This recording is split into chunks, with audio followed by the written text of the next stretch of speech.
Ya, silakan. Kenapa memilih tema Tuhan dan Dadu? Ada apa itu maksudnya?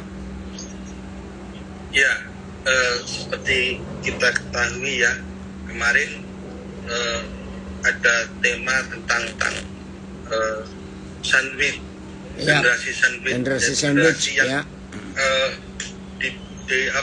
Mendapatkan harus tinggal dengan ayah ibu dan harus merawat anak. Nah, sekarang apakah itu seperti apa ya? Tuhan menentukan hidup kita itu apakah seperti dadu? Tuhan melemparkan dadu. Jadi seperti kita itu sudah ditentukan Tuhan, karena Tuhan memilih dengan mengajak dadu diberikan kepada kita. Gitu. Kenapa saya harus dilahirkan di keluarga yang berantakan, atau kenapa saya mempunyai anak yang nakal begitu? Jadi apakah itu sudah memang Tuhan menentukannya dengan Tuhan melemparkan dadu atau bagaimana? Oke. Apakah ada campur tangan Tuhan juga? Ya. Wow. Tema yang luar biasa. Saya percaya dalam kehidupan kita ini ada hal-hal yang negatif dan positif. Dari semua masalah yang kita hadapi, sampai hari ini ada tema ibadah minggu pagi ini, Tuhan dan Dadu. Ya, orang-orang mempertanyakan Tuhan. Tuhan itu ada enggak sih? Kalau Tuhan ada, kenapa nasibku begini? Kenapa nasib orang lain itu enak? Kenapa nasibku tidak enak? Nah, sebelum saya menjawab dan kita belajar akan firman ini, izinkan saya bertanya kepada setiap kita. Ya, izinkan saya bertanya pada setiap kita. Kira-kira orang atau manusia yang sering mempertanyakan, sepertinya Tuhan itu sedang main dadu. Ya, dadu itu bahasa Inggrisnya apa ya, atau bahasa Indonesia jelas main apa itu, ada segi 4, lalu ada titik-titik angka dan sebagainya itu ya. Nah, saya tanya, poker bukan? Oke, pokoknya ngerti lah ya. Nah, saya ingin tanya dan tolong jawab dulu. Biasanya manusia-manusia yang sering mempertanyakan, Tuhan itu ada nggak sih? Kenapa aku dilahirkan di keluarga seperti ini? Kenapa aku lahir cacat? Kenapa? Ya. Nah, tolong jawab pertanyaan saya. Biasanya yang suka mempertanyakan tentang keadilan Tuhan, tentang kemahakuasaan Tuhan, ya, tentang kedaulatan Tuhan, sehingga mempertanyakan kenapa nasibku begini, kok beda seperti nasibnya temanku, adikku, keluarga, tetanggaku. Biasanya yang suka mempertanyakan hal-hal seperti itu orang yang hidupnya susah atau yang hidupnya senang biasanya. Ayo jawab. Nah, yang hidupnya susah, yang hidupnya menderita, yang sering mempertanyakan, kenapa Tuhan begini, kenapa Tuhan tidak begitu di hidup saya.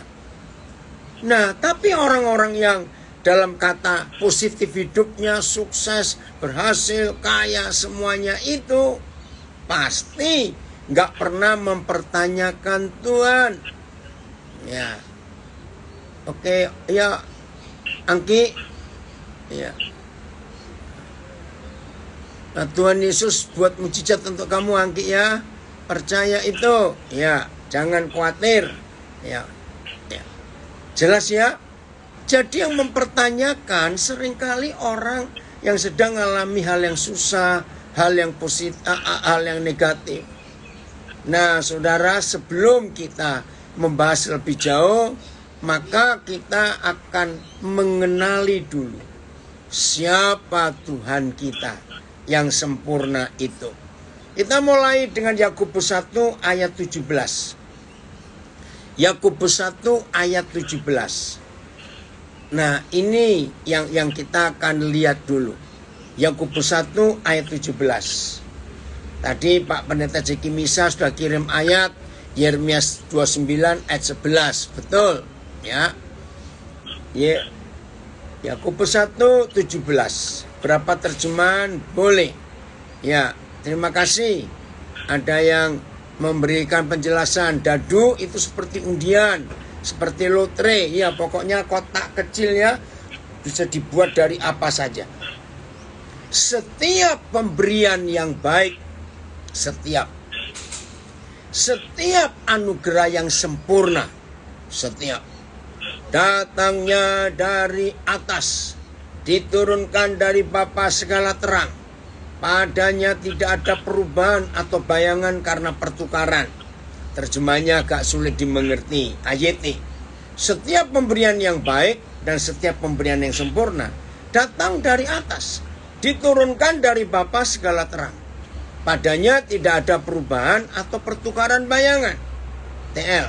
Adapun tiap-tiap anugerah yang baik dan tiap-tiap karunia yang sempurna itu dari atas, turun dari Bapa, pohon segala penerang dari langit.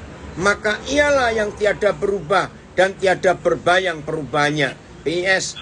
Setiap pemberian yang baik dan hadiah yang sempurna datangnya dari surga, diturunkan oleh Tuhan, pencipta segala terang di langit. Ialah Tuhan yang tidak berubah dan tidak pula menyebabkan kegelapan apapun. TSI. Tuhan adalah sumber segala pemberian yang baik dan yang sempurna. Segala berkat itu turun dari Tuhan, Bapa yang menciptakan semua benda penerang di langit. Tetapi dia bukan seperti bulan yang cahayanya tidak tetap dan sering berubah-ubah. Nah, dari ayat ini maka kita menemukan sebuah fakta. Nah, maaf kepada saudara yang sedang alami hal yang negatif, ya boleh FYH-nya Filipus. Maaf kepada saudara yang sedang alami hal yang negatif, hidupnya susah, hidupnya menderita, ya maaf. Jangan saudara kecewa dulu, tapi dengar penjelasan ini. Kalau kita sudah membaca Yakobus 1:17, ternyata dari Bapa di surga nggak ada yang jelek, nggak ada yang celaka, nggak ada. FYH, segala sesuatu yang baik dan sempurna berasal dari Tuhan, pencipta segala terang. Ia bersinar untuk selama-lamanya, tanpa perubahan atau bayangan. Nah, ini Bapa kita. Pasti ada yang bertanya, tapi kenapa nasibku begini? Ya, saya ambil contoh. Maaf ya, saudara-saudara yang sudah kenal Pak Filipus, Bagio ini pasti tahu. Nah, yang belum kenal, saya mau jelaskan. Salah satu saudara kita di keluarga Korah ini, itu Pak Filipus dari Ngunut Tulungagung. Dia lumpuh, bukan dari lahir, ya, dari pinggang sampai ke kaki sama sekali nggak berfungsi. Karena apa? Suatu hari nggak jauh dari depan rumahnya ada orang naik motor jatuh. Nah, refleks saudara kita ini langsung nolong.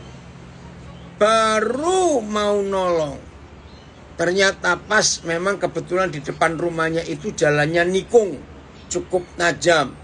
Baru mau nolong, atau sudah nolong saya lupa. Pokoknya lagi nolong lah orang kecelakaan. Tiba-tiba ada mobil belok karena tikungan, nggak bisa ngerem, nabrak saudara kita ini. Yang ditolong ya cukup baik lah, nggak apa-apa. Tapi yang menolong yang celaka, sudah sekian puluh tahun itu terjadi, dia lumpuh total.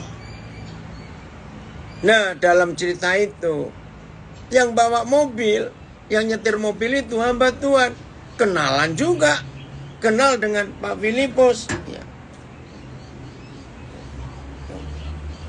Maaf ya saudara, nanti kita harus saya ini harus pindah tempat dulu, ya, harus pindah tempat dulu. Ya, apa-apa ya, sambil dengar ini sambil ngomong. Nah, kalau kita melihat kejadian itu, kita mau nyalakan siapa?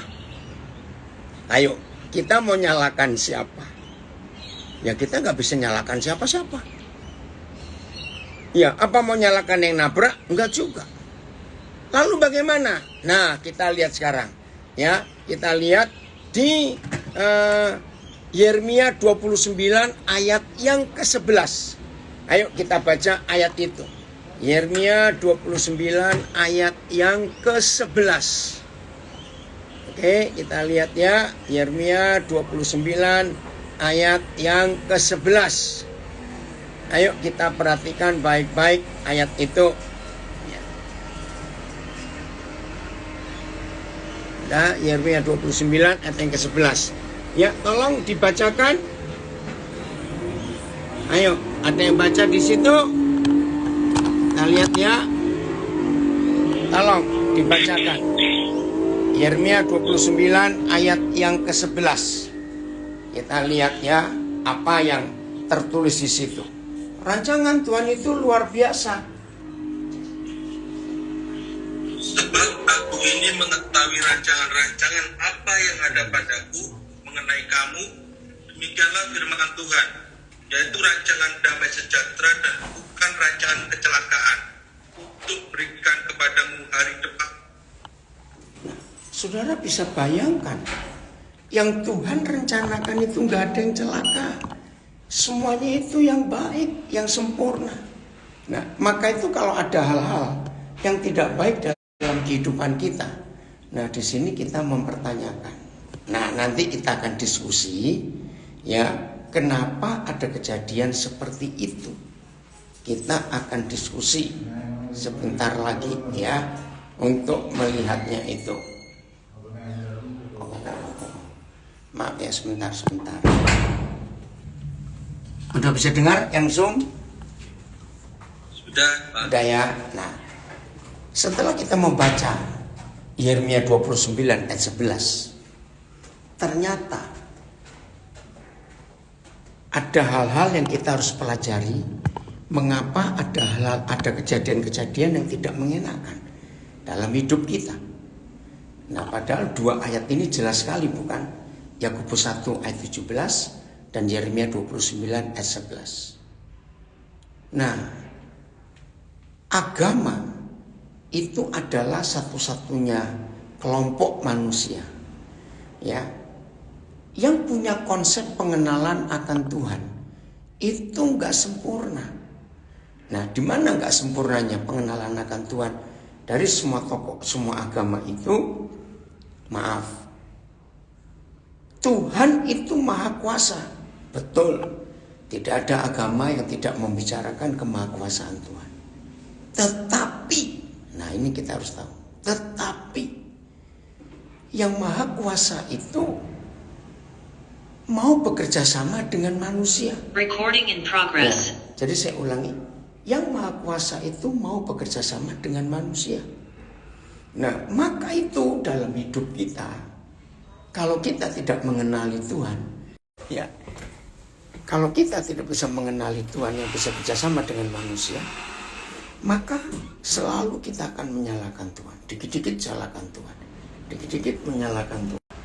Kemauannya atau keinginannya, nah itu tandanya kita suka menyalahkan Tuhan dalam hidup ini. Maka kalau kita suka menyalahkan Tuhan, ya maka Tuhan dalam keadaan apapun tetap salah. Betul tidak? Padahal Tuhan tidak pernah sama sekali. Nah, bagaimana ilustrasinya ini? Ya, coba dengarkan. Begini ilustrasinya itu. Orang cacat, lahir cacat. Ya, maafkan saya. Orang lahir cacat. Pasti orang beragama akan berkata, Tuhan yang buat orang itu cacat. Ternyata sama sekali tidak. Tuhan tidak pernah membuat orang itu cacat. Lah terus gimana? Kenapa ada orang lahir cacat? Saudara, dunia medis sudah membuktikan. Saya ulangi, dunia medis sudah membuktikan bahwa orang cacat itu 100% kesalahan ibunya, kesalahan manusia. Loh kok bisa begitu? Nah, pelan-pelan ya. Jangan keluarkan pertanyaan dulu, tunggu sampai kita selesai. Jadi Tuhan itu nggak pernah main dadu, kocok-kocok, lempar, ya terus terjadi sesuatu. Enggak. Tuhan itu jelas, Tuhan itu tegas, Tuhan itu punya rencana, punya planning, ya. Saya ulang, Tuhan itu punya planning yang jelas, yang tegas sekali. Jadi kita nggak boleh nganggap Tuhan itu sedang main dadu, tinggal lempar, oh jadi ini jadi itu, tidak. Oke, sekarang kita lihat. Kalau ada orang lahir cacat, maka dunia medis sudah membuktikan bahwa itu 100% itu kesalahan orang tuanya, kesalahan ibunya dalam hal membawa dirinya tidak betul, tidak menjaga kesehatannya itu dengan baik. Maka itu anak itu cacat. Loh kok bisa begitu? Ya, oke, saya jelaskan. Ya, kalau ada dokter di sini bisa ikut membantu untuk menjelaskan itu. Makanan yang salah dimakan, minuman yang salah diminum oleh ibu yang sedang hamil, obat-obatan yang dikonsumsi oleh ibu yang sedang hamil, itu menyebabkan bayi itu bisa cacat. Contoh, ibu hamil terlalu banyak konsumsi alkohol, pasti akan ada kelainan bagi bayinya. Rokok yang begitu banyak sekali, itu merusak janin, mengganggu sekali. Salah makan obat, itu akan mengganggu fisik dan kesehatan bayi dalam kandungan. Nah, itu minuman, makanan. Sekarang secara fisik, misalnya ibu yang sedang hamil kan tidak tahu posisi bayinya itu sedang menghadap kemana, tangannya bagaimana, kakinya bagaimana. Kan ibu nggak tahu karena di dalam kandungan. Nah, namanya anak. Saya percaya semua kita juga pasti begitu. Namanya anak. Kita akan gerak terus dalam kandungan. Gerak terus. Nggak pernah berhenti. Maka itu di kandungan yang makin tua, usia kandungannya misalnya 8 bulan. Apalagi kalau bayinya itu secara fisik beratnya ya begitu berat, badannya itu besar. Saudara perhatikan. Ruang gerak si bayi itu jadi sempit. Jadi serba salah. Nah, suatu hari misalnya bayi itu sedang hadap ke dalam. Jadi bukan wajahnya di luar, di perut sini ya, tapi bayinya ngadep ke dalam. Jadi yang di depan perut mamanya itu punggung. Nah, ingat tuh, tulang rawan, tulangnya masih muda. Nah, suatu saat entah karena bagaimana, ibu ini yang sedang mengandung lagi ngangkat sesuatu. Ya, lagi ngangkat sesuatu. Nah, karena lumayan berat dan barang yang mau diangkat itu letaknya di lantai, coba bayangkan. Maka mau tidak mau ibu itu harus nunduk, bukan? Coba renungkan. Ibu itu harus nunduk, bukan? Nah, waktu ibu itu nunduk dan kebetulan bayinya lagi ngadep ke belakang, ke dalam, maka tulang punggungnya yang di depan perut ibu ini kan ikut nekuk. Nah, waktu bungkuknya si ibu ini pas, maafin ya, pas kena tulang punggungnya. Nah, bisa patah tulang punggung itu atau kejeduk sesuatu. Nah, di situ terjadi, maaf, bayi lahir bongkok karena ada yang salah di ibu. Atau suatu saat ibu itu lagi jalan masih hamil. Nah, kebetulan kaki si bayi itu lagi di bagian atas, ya kepala bayi di bawah. Namanya bayi dimain-main. Tiba-tiba ibu ini terjatuh atau terbentur sesuatu, ya ujung meja misalnya, lalu kena kaki bayi itu. Nah, ibu ini kan nggak tahu, bayinya pun nangis nggak akan kedengaran. Kalau toh kesakitan pun belum bisa ngomong, nggak dengar.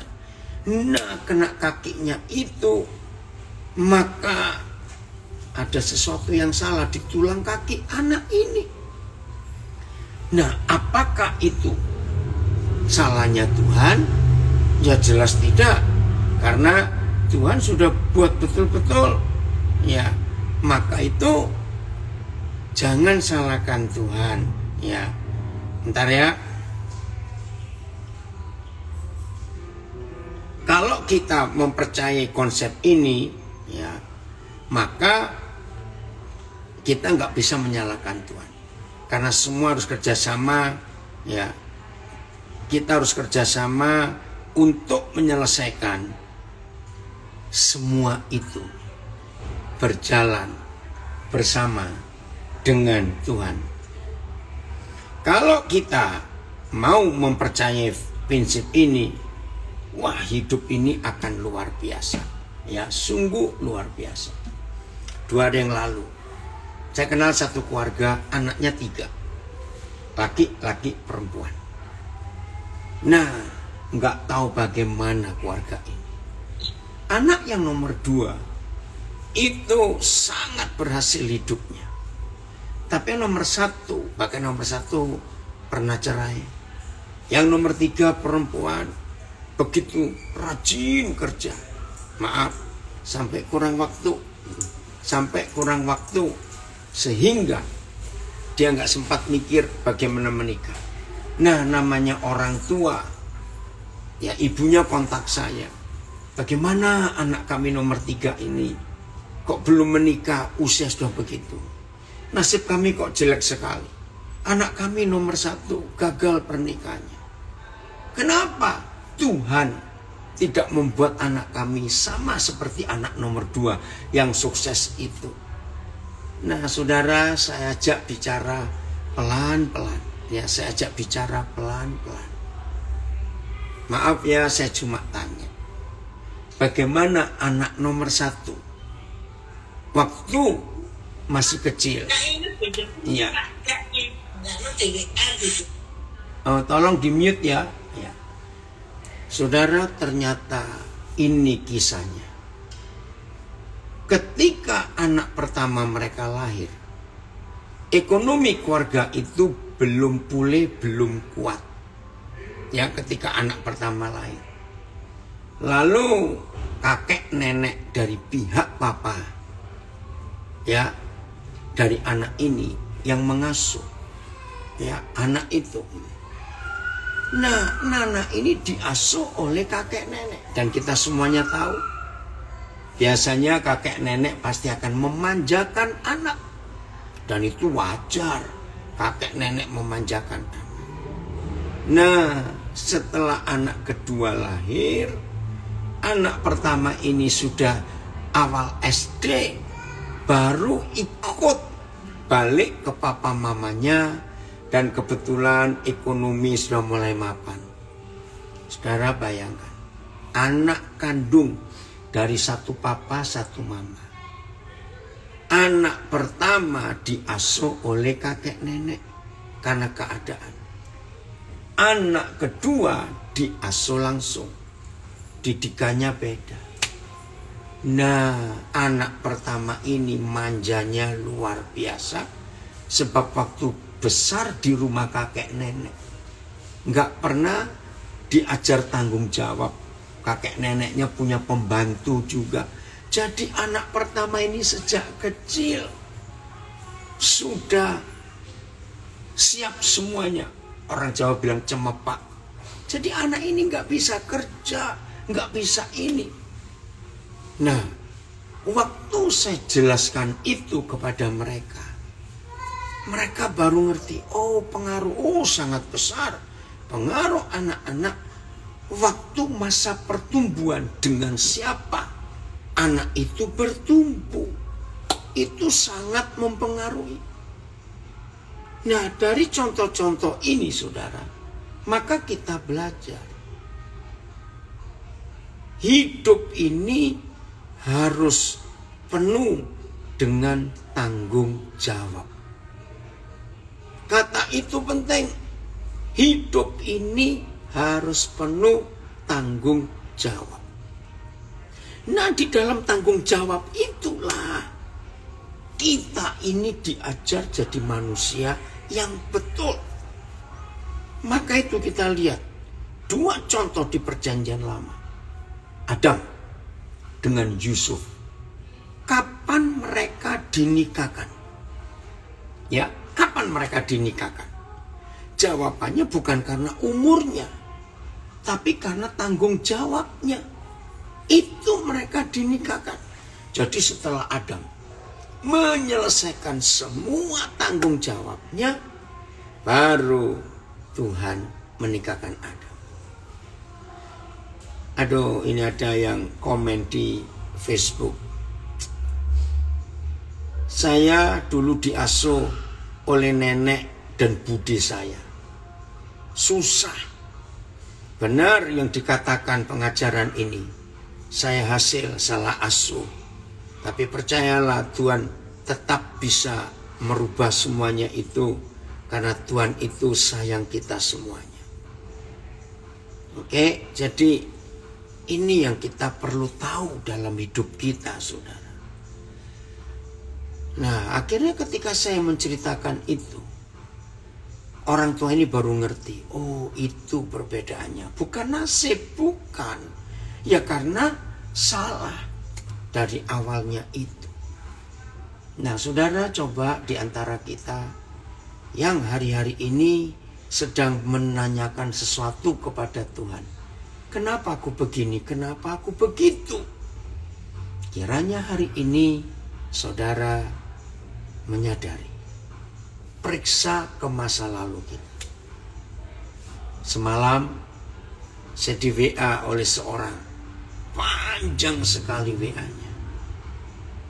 Waduh, saya juga ikut kaget membaca itu. Begini kisahnya. Papanya, ini sekarang dia sudah jadi orang tua, sudah jadi mama, punya anak.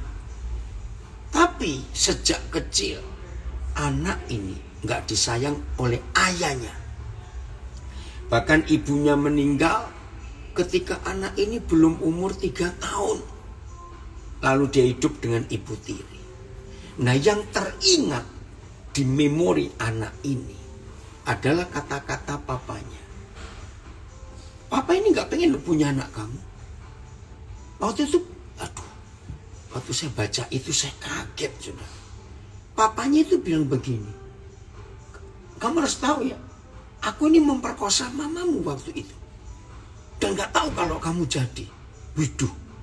Saudara bayangkan anak yang bagaimana gak sakit hati mendengar kata dari bapaknya. Maka itu gak sayang. Lalu hal kedua, seandainya kamu tuh anak laki, papa masih bisa terima. Karena papa pengen punya anak laki. Kamu lahir perempuan. Saudara, waktu saya dengar ini, tapi ujungnya, sebelum ayahnya meninggal, umur 91 tahun. Tahun-tahun terakhir, ternyata dari semua anak, papanya selalu cari anak ini untuk merawat sampai terakhirnya. Tapi kan sudah luka hatinya ini. Lalu saya katakan kepada dia, kita kan gak bisa kembali ke masa lalu. Sudah terjadi. Dan sekarang, kamu kan sudah ketemu papa di surga yang baik. Walaupun sulit, kalau saya berkata kalimat itu. Karena saya nggak ngalami. Ya tapi itu saya bisa pakai untuk menghibur dia. Terus saya berkata begini. Percayalah, ada banyak wanita-wanita lain di luar hidupmu yang lebih hancur dari yang kamu alami. Dan kalau papa membiarkan kamu hidup, padahal dalam ceritanya, saudara, mamanya sudah makan jamu, ya, dipijat, naik pohon terus menjatuhkan diri supaya anak ini gugur. Ternyata nggak gugur anak ini. Dan jadi, saudara, luar biasa. Jadi saya katakan, dalam penderitaan yang seperti ini, Tuhan bisa menolong kamu untuk menyelamatkan banyak orang. Nah, kebetulan saudara kita yang saya ceritakan ini ada di grup Korak.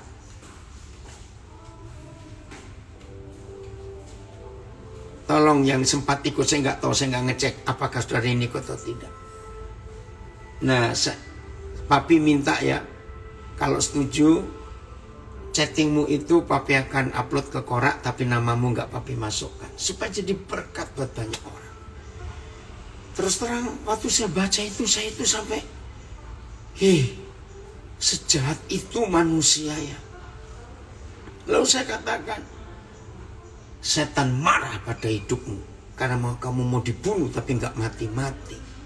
Dan Tuhan akan bawa kamu untuk menyelamatkan banyak orang.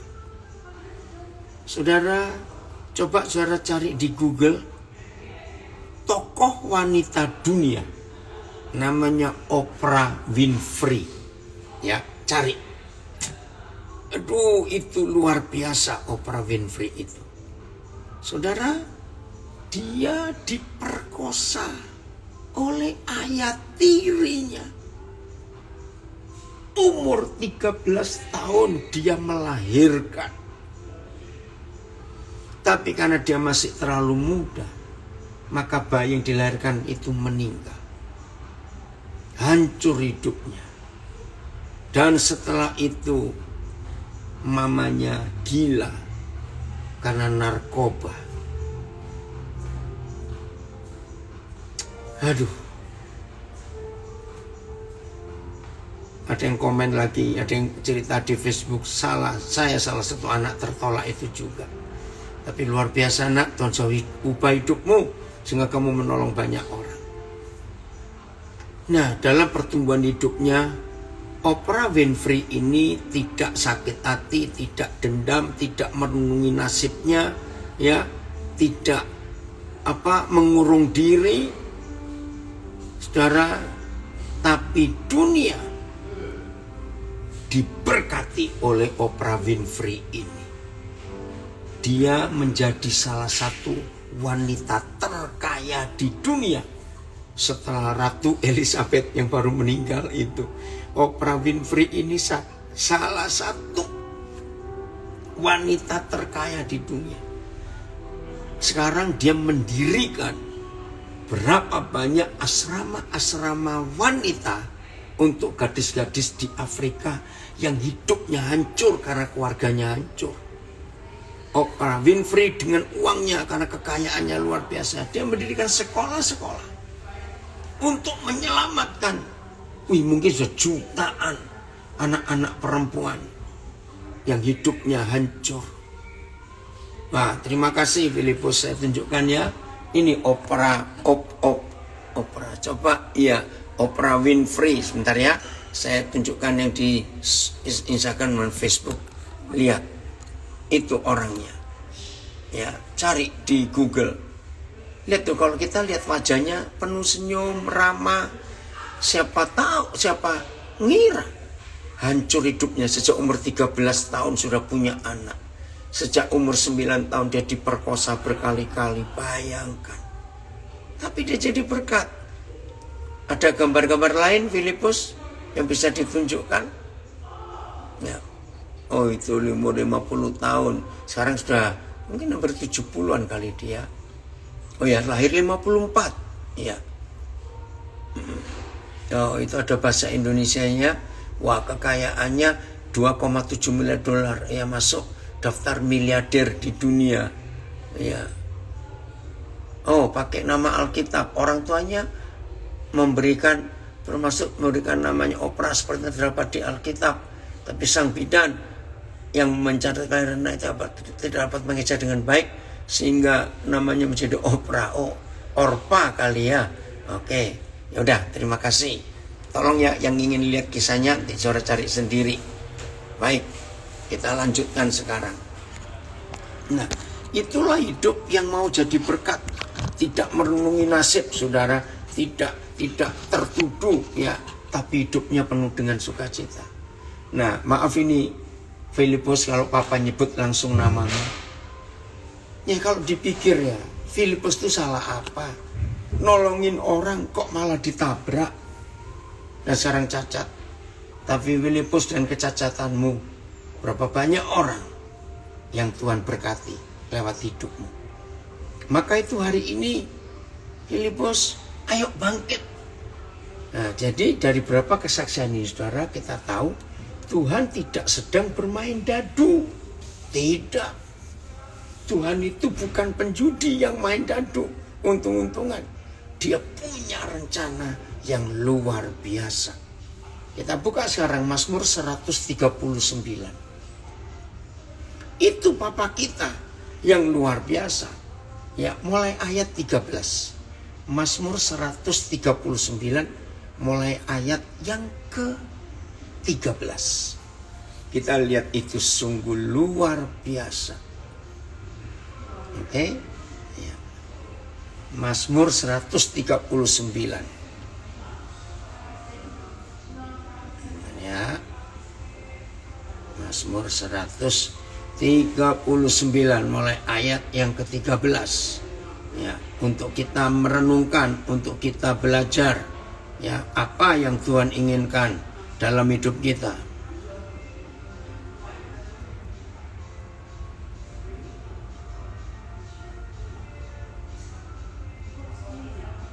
Mulai ayat 13 ya.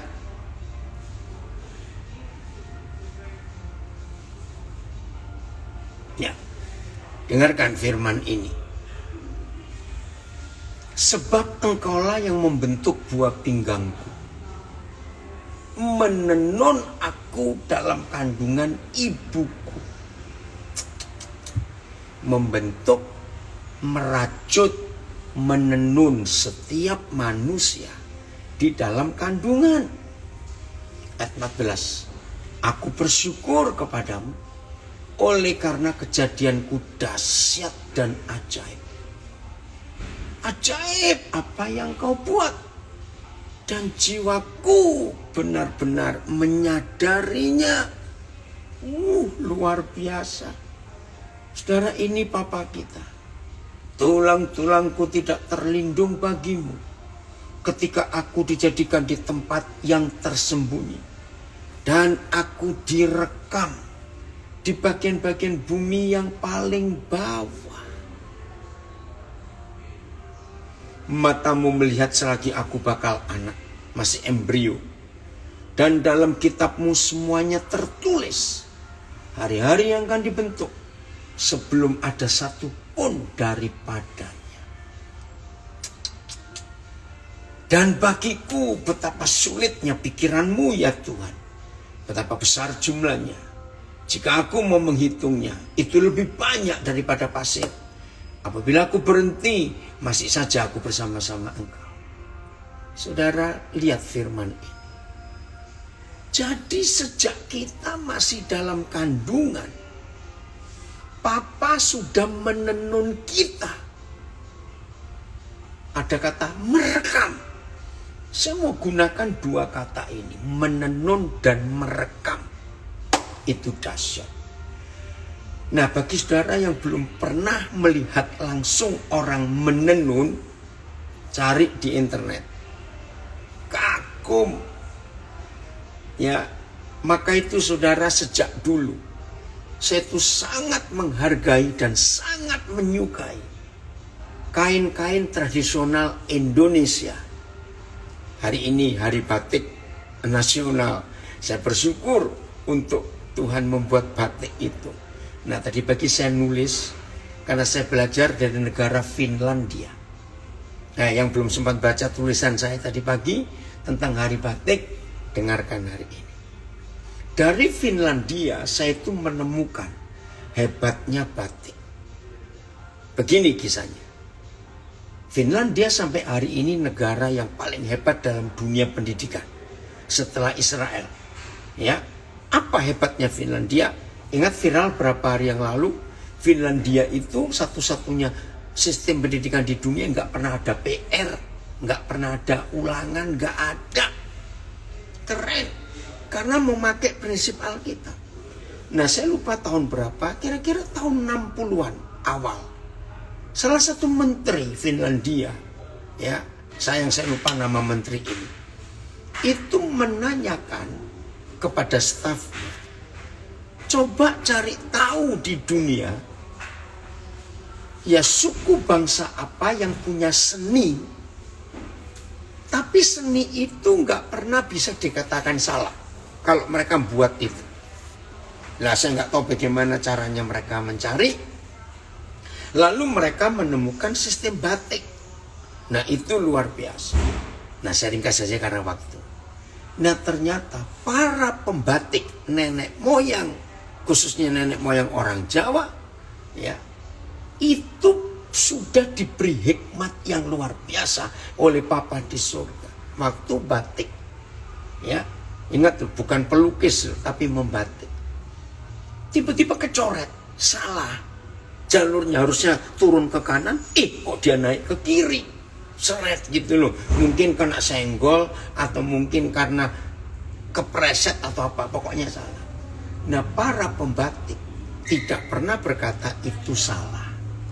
Maka para pembatik ketika melihat coretan yang salah, langsung di benaknya menemukan motif baru dari yang salah itu tadi. Nah, ketika saya membaca apa yang ditulis oleh negara Finlandia tentang hebatnya batik, wow, luar biasa itu. Maka itu saya tulis tadi pagi, ya, di Hari Batik Nasional ini ternyata seperti Papa kita di surga dalam Yeremia 18. Persis, ya, lihat ayat 4.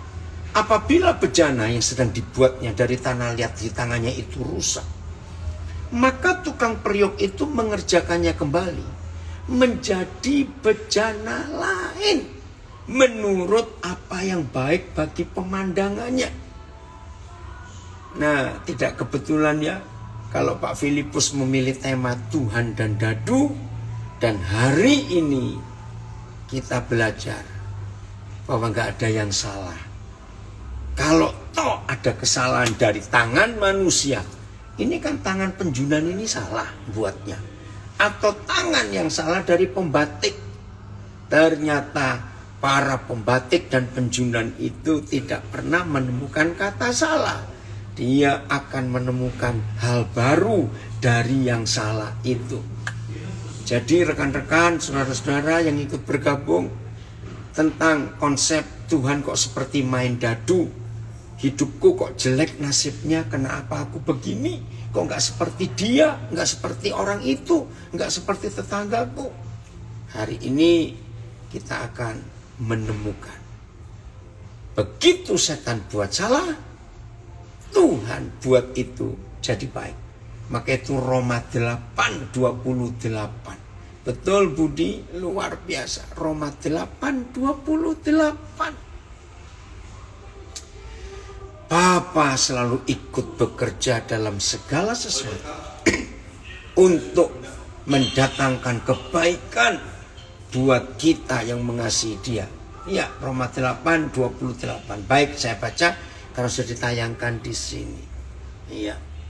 Oke. Kita tahu sekarang bahwa Tuhan turut bekerja dalam segala sesuatu untuk mendatangkan kebaikan bagi mereka yang mengasihi Dia, yaitu bagi mereka yang terpanggil sesuai dengan rencananya. Maka itu nggak ada yang salah bagi Tuhan. Sejajarnya setan merusak hidup, di tangan Tuhan yang rusak itu bisa jadi baik kembali. Itulah Papa kita di surga. Jadi kalau ada orang yang nasibnya buruk, maaf ya, karena orang itu nggak mau kembali ke tangan Tuhan, dia berusaha dengan kekuatannya sendiri. Nah, maka itu kalau ada di antara kita yang sekarang ini ikut ibadah dan mendengar firman ini, dan saudara punya kenalan, punya teman, punya sahabat, punya tetangga, punya kakak, adik, sepupu yang hidupnya mengeluh terus, nasibku kok gak baik, kok begini, sampaikan kebenaran ini kepada mereka, bahwa sesalah-salahnya hidup yang kita pilih. Saya ulangi, sesalah-salahnya hidup yang kita pilih, kalau kita mau kembali ke tangan Tuhan, yang salah dan bisa ubah itu jadi baik. Minggu lalu saya di Denpasar, salah satu saudara kalian, anak saya, namanya Yongki. Yongki ini orang hebat, saudara.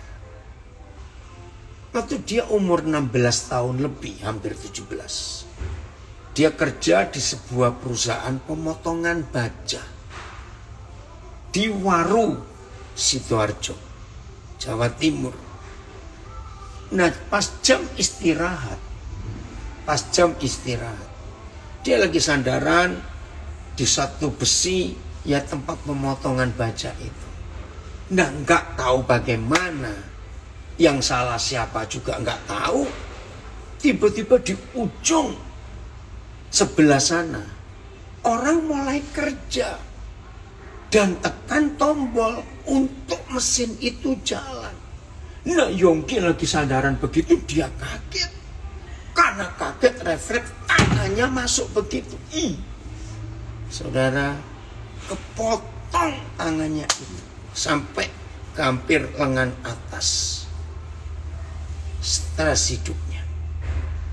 Mau kerja apa? Mau jadi apa? Sudah miskin, maaf, keluarga miskin. Maka satu-satunya jalan, dia pengen bunuh diri. Berkali-kali pengen bunuh diri karena hidupnya. Tapi Tuhan baik. Dia ketemu komunitas yang mendorong dia untuk hidup menang, nggak mau terpuruk lagi. Nah, di komunitas itu dia bangkit. Lalu salah satu omnya itu kenal saya. Dan omnya Yongki ini tahu bagaimana cara saya ya menolong banyak anak. Akhirnya sejak November 85 Yongki tinggal dengan saya di Surabaya. Nah, di situ menemukan ya hal-hal yang luar biasa. Betul Yunus, setiap orang seburuk apapun di tangan Tuhan bisa diubah menjadi luar biasa. Amin. Nah, sekarang Yongki ini sudah menikah, punya anak 4. Anaknya hebat-hebat semua. Anak pertamanya tanpa sekolah bahasa, kalau saya tidak salah, anaknya ini menguasai 9 bahasa asing. Dan bukan bahasa yang umum. Kalau Inggris oke. Mandarin, Vietnam, bahasa Norwegia. Oh, itu pokoknya luar biasa. Hanya belajar lewat YouTube dan praktek langsung dengan turis-turis yang ada di Bali. Tuhan memberkati mereka. Istrinya hebat sekali. Waktu saya melamar istrinya ini, saya ngomong terus terang kepada calon mertuanya Yongki supaya tahu anak ini begini, ini begini. Saya tidak ingin pada akhirnya mereka nyesal. Enggak. Saudara, luar biasa. Nah, maka itu mulai hari ini, ayo kita mempercayai Tuhan yang luar biasa. Dia bisa merubah nasib orang asal kita mau nurut. Makanya suka ngeluh, suka ngomel, ayo bertobat hari ini. Dalam dunia makin maju seperti ini, kita disuguhi banyak video-video pendek tentang orang-orang cacat, tapi yang kreatif. Ya, cari saja. Maka itu saudara yang sedang putus asa, sedang kecewa dalam hidup ini, silakan saudara mencari video-video pendek yang menayangkan bagaimana orang-orang cacat itu bisa luar biasa.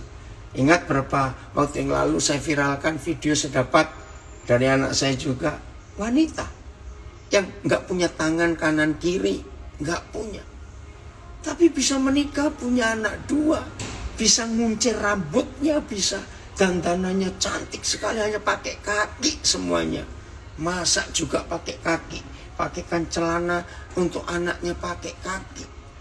Itu luar biasa. Dan lihat wajahnya wanita itu nggak ada kesedihan. Maka itu yang sering ngomel, putus asa, maaf, yang anggota tubuh saudara lengkap tapi masih ngomel terus. Ayo hari ini berubah. Ingat ya, Tuhan tidak sedang main dadu. Tidak. Dia Tuhan yang sempurna. Tuhan yang luar biasa. Tuhan yang hebat. Oh ya, sebelum lupa ya, tolong siapkan saudara perjamuan kudus. Nanti tolong Filipus minta siapa, Pak Jeki Misa untuk mimpin perjamuan kudus. Ya. Ayo saudara, silakan siapkan itu. Nah, dari sini kita bisa belajar. Ternyata Tuhan tidak sedang main dadu. Oke, Tuhan punya rencana yang luar biasa untuk hidup kita. Asal kita tahu dan mau. Perhatikan, asal kita tahu rencana selanjutnya dari Tuhan. Dan asal kita mau menyerahkan yang sudah rusak ini kembali ke tangan Tuhan. Nanti dia akan perbaiki luar biasa. Ayat terakhir, Mazmur 139. Ya, ayat yang pertama sampai yang ketiga. Biarlah 3 ayat ini memotivasi kita untuk betul-betul hidup di dalam kebenaran Tuhan. Ada Mazmur 139 ayat 1 sampai 3. Kita lihat ini. Tuhan kita luar biasa. Terima kasih Bapa untuk kasih-Mu yang hebat itu.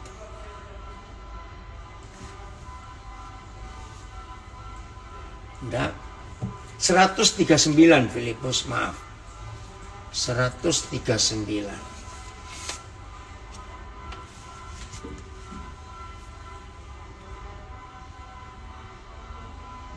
Ya, saya baca ya ayat 1 sampai 3. Untuk pemimpin biduan, Mazmur Daud. Yahweh, itu Papa di surga. Engkau, lihat itu, Engkau menyelidiki. 2, mengenal aku. 3, Engkau mengetahui kalau aku duduk atau berdiri. 4, Engkau mengerti pikiranku dari jauh. 5, Engkau memeriksa aku. 6, memeriksa aku kalau aku berjalan atau berbaring. 6, segala jalanku kau maklumi. Saudara yang masih punya konsep, Tuhan kok seperti main dadu di hidupku, ubah konsep itu. Lihat 3 ayat ini yang berisi 6 hal. Hanya satu-satunya pribadi yang paling tahu tentang kita. Menyelidiki, mengenal, mengetahui, mengerti, memeriksa, dan memaklumi. Itu hanya Papa kita. Kalau kita kenal pribadi yang luar biasa ini, betapa jahatnya kita kalau kita masih menuduh Tuhan seperti nggak bertanggung jawab. Jangan. Dia tetap Papa yang luar biasa untuk hidup kita. Maka itu saya ulangi lagi. Kalau ada di antara kita yang sedang ikut ibadah hari ini, di minggu pertama bulan Oktober ini, saudara merenungi nasib, hidupmu kok jelek betul. Hari ini bertobatlah. Kenali Papa di surga. Serahkan hidup ini ke dalam tangannya. Dia nanti bisa bentuk ulang. Luar biasa, seperti batik itu tadi, seperti penjunan yang tanah liatnya rusak, tapi nggak dibuang tanah liatnya, tapi dipakai, dibentuk jadi bejana baru yang lain. Itu Papa kita di surga. Sangat luar biasa. Jadi nggak ada orang bernasib malang di dunia ini. Maaf yang orang Malang, guyon saja. Semua kita bernasib baik karena Tuhan kita luar biasa. Betul. Oh iya, ada yang nambahkan lagu. Iya, saya lupa ada lagu bagus ya. Sungguh indah yang kau pikirkan tentangku, tak terselami bagiku, sungguh indah. Betul. Terima kasih Manuel untuk mengingatkan lagu itu. Betul. Di IG saya ada komen, jalan Tuhan adil dan benar. Betul. Rencana Tuhan sungguh sempurna. Terima kasih Bapak. Maka itu lagi sekali yang masih berpikir Tuhan main dadu, hari ini ayo kita berubah. Enggak. Papa sayang semua manusia. Ingat dulu ya, saya lupa satu hal ini. Firman Tuhan gak cuma untuk orang Yahudi dan orang Kristen. Tidak. Firman Tuhan berlaku untuk siapa saja. Maka itu saya menemukan banyak hal. Ya seperti saudara tahu, tidak sedikit anak-anak yang Tuhan percayakan kepada saya bukan Kristen. Tapi begitu mereka menurut, hidupnya berubah, nasib mereka berubah. Bukan Kristen. Saya ajarkan hidup yang benar. Bagaimana itu? Keren ya? Wah, luar biasa. Ayo mulai hari ini tidak ada seorang pun di antara kita yang putus asa. Ya, nggak usah takut untuk putus asa. Ya, maka itu dalam hidup ini sungguh luar biasa. Oh ya, supaya saudara tahu ya, tadi awal-awal sempat terganggu bukan? Nah, saya itu nggak tahu kalau kamar hotel ini harus cepat check outnya jam 11. Aduh, padahal tadi mulai baru jam 11. Maka itu saya bingung cari tempat. Puji Tuhan, Tuhan, saya padahal nggak tahu situasi tempat ini. Pokoknya saya harus keluar dulu. Ya, dari kamar itu. Ternyata Tuhan sediakan tempat ini, ada tempat yang enak. Dan sehingga saya bisa lanjutkan untuk ngajar. Maka itu nggak ada yang salah. Nggak ada yang salah. Semua rencana Tuhan itu kekal. Ajaib, hebat. Asal kita mau berserah saja. Walaupun tadi saya sempat bingung. Lah, terus mau kemana ini? Saya harus bawa alat begitu banyak. Saya lupa. Ada satu HP saya yang untuk apa itu hotspotnya iPad saya. Aduh, ketinggalan. Coba lagi untuk ngambil. Tapi Tuhan baik. Sehingga kita bisa belajar sampai selesai ini. Hebat ya Tuhan kita. Oke, saya serahkan kepada host. Ayo siapkan untuk perjamuan kudus yang ikuti lewat audio. Semangat ya. Jangan putus asa dalam hidup. Enggak ada nasib malang. Tidak ada nasib jelek. Semuanya baik di hadapan Tuhan. Asal kita mau tahu dan mengenal Dia. Dan kita mau berserah. Silakan Tuhan. Aduk aku jadi adonan lain. Jadi bejana lain. Ya ingat, batik enggak ada yang salah. Selalu ketemu motif yang baru. Tuhan Yesus memberkati. Dan jadilah orang-orang yang penuh semangat dalam hidup ini. Supaya kita jadi berkat buat banyak orang. Dan memulihkan banyak orang. Haleluya.